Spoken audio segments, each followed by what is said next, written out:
Hi, I'm Nom with Nom Nom Data, and a few years ago I just kind of came to the conclusion after decades of experience that the world's just getting so complicated. There's so many different technologies out there, and even with the level of expertise that I had, I just couldn't keep up with everything.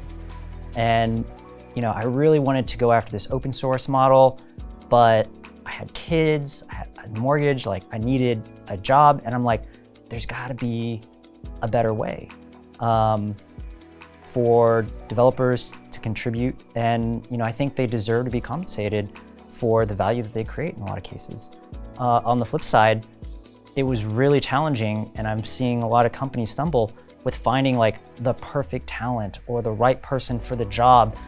And I was just noticing the things that they were asking for, they know people have done that before, but they can't just get that thing that they want done without hiring somebody.